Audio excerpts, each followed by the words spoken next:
បាទសួស្តីបងប្អូនទាំងអស់គ្នាថ្ងៃនេះខ្ញុំមានវីដេអូថ្មីមួយសូមចែករំលែកបន្តទៀតបងប្អូនឃើញនៅលើ desktop របស់ខ្ញុំនេះមានអីប្លែកទេបងប្អូនយើងបងប្អូនមើលនៅលើ desktop ខ្ញុំមើលមានអីប្លែកទេប្រហែលជាមើលមួយផ្លែតអត់ដឹងទេឥឡូវខ្ញុំសូមប្រាប់ហ្មងទៅ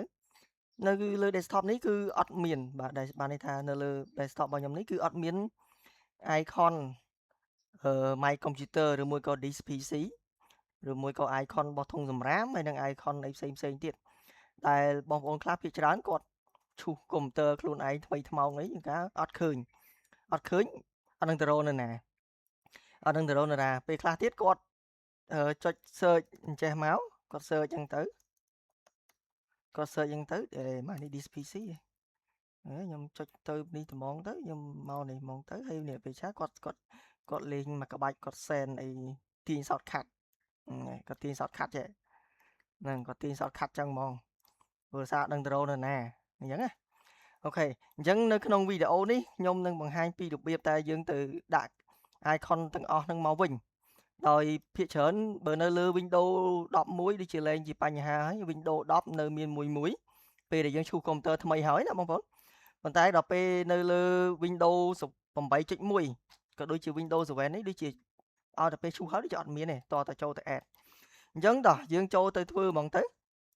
ដើម្បីចូលទៅដាក់ icon នឹងនៅលើ desktop នឹងមកវិញទី1បងប្អូនត្រូវនេះមកនៅក្នុង setting យើងមក set នេះមកយើងយកពាក្យថា setting ហើយយើងយកពាក្យpersonalize personalize ឬមួយក៏បងប្អូនអាចឥឡូវខ្ញុំបិទសងទៀតបងប្អូនអាចមកស្ដាំនៅលើ desktop ហ្នឹងមកហើយយកពាក្យ personalize នេះតែម្ដងក៏បានដែរអូខេយើងយក personalize នឹងរួចយើងមកពាក្យថា theme យើងរកពាក្យ theme ណាបងប្អូនយើងរកពាក្យ theme ចុចនៅលើ theme នឹងហើយយើង scroll ចុះក្រោមបន្តិចវីដេអូមុនខ្ញុំបានប្រាប់បងប្អូនពីរបៀបយើងធ្វើម៉េចយើងរក theme ថ្មីប្លែកផ្សេងពីហ្នឹងទៀតចឹងដើម្បីយកមកដាក់លើកុំព្យូទ័រយើងតែវីដេអូនេះយើងមក personalize ដូចគ្នាតែយើងមករក icon desktop អញ្ចឹងយើងមក personalize យើងយកពាក្យ theme ហើយយើងយកពាក្យថាយើង scroll ចុះក្រោមបន្តិចយើងយកពាក្យថា desktop icon setting អូខេបើនៅក្នុង Windows 10វានៅចំហៀងចេះពេលយើងដល់ personalize វានៅចំហៀងខាងនេះវិញ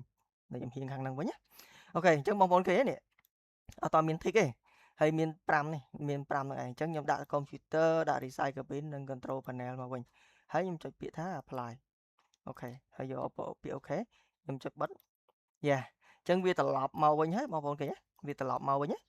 អូខេវាត្រឡប់មកវិញហើយអញ្ចឹងយើងលែងប្រើជា shortcut ឬមួយក៏អីផ្សេងទៀតហើយអញ្ចឹងក្នុងវីដេអូនេះខ្ញុំមានតែប៉ុណ្្នឹងទេអរគុណច្រើនជួយចុច like ឬមួយក៏ subscribe ខ្ញុំម្នាក់មួយផង